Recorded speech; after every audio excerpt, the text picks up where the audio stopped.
नमस्कार दोस्तों, आपका स्वागत है आपके अपने प्लेटफॉर्म सक्सेस मंत्रा 247 पर। मुझे उम्मीद है आप लोगों का एग्ज़ाम अच्छा गया होगा। लेकिन एग्ज़ाम अच्छा जाना ही सबसे बड़ी बात नहीं है।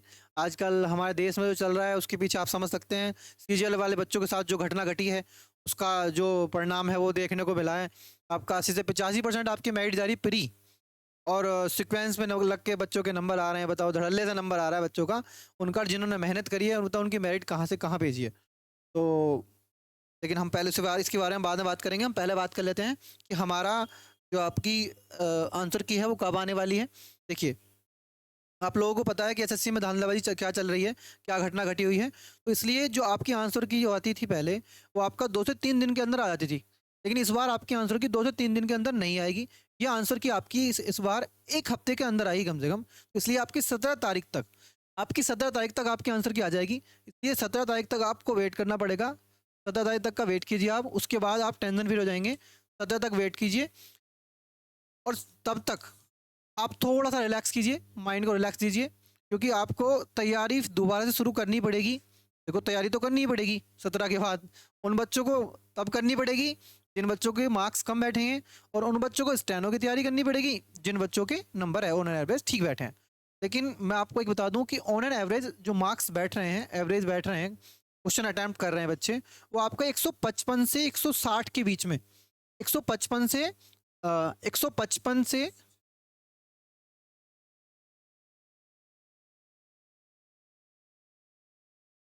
155 से 160 ऑन एन एवरेज जो बच्चों का मार्क स्कोर बैठ रहा है, वो इतना बैठ रहा है। अभी जो आप लोग मुझे बताएंगे कमेंट करके, जो बच्चे ये जो आपके अटैम्प्ट कर रहे हैं बच्चे, इतने आपका 155-60 बैठ रहे हैं, आपने कितने अटैम्प्ट करे हैं वो बताएंगे एक बार। और अभी इसमें गलत भी होंगे क्वेश्चंस, बच्चों ने नेगेटिव मार्किंग में कटेंगे। और हो सकता है कि इस 55 में ही 160 में यहाँ कुछ बच्चे ऐसे हैं जो 170 भी अटैम्प्ट करके आए हैं, कुछ ऐसे भी हैं जो आपके 149 भी करके आए हैं, 150 भी करके आए हैं। तो ऑन एन एवरेज जो मैं आपको बता रहा हूँ 155 से 160 बच्चे हैं आपके। ठीक है, तो अटेम्प्ट पे तो हम किसी के पे भी रोकथाम कोई लगा नहीं सकता, क्योंकि बच्चा तो 180 पे अटैम्प्ट कर लेता है, 190 पे अटैम्प्ट कर लेता है। मगर उन बच्चों का कोई, आप समझ सकते हैं कि जो बच्चा एक जो कट ऑफ के हिसाब से बच्चा आपका अटैम्प्ट करता है ना, वो अपने हिसाब से करता है, उसे पता होता है कि कितने कट ऑफ में मुझे आ जाएंगे।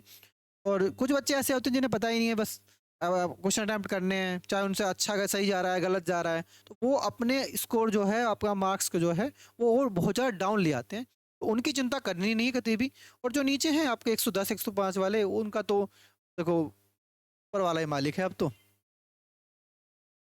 बाकी तो आंसर की आने दो, बाकी जो फुल एनालिसिस है वो आपका आंसर की बाद हम बताएंगे, पूरा डिस्क्रिप्ट करके बताएंगे कि चीज़ें कौन सी कितनी जाने वाली है, कहाँ तक जाने वाली है, नॉमिनेशन कितना मिलेगा, किसको कैसे मिल पाएगा, वो तभी बता पाएंगे। अब उससे पहले हम कोई ऐसी जानकारी आपको नहीं दे पाएंगे।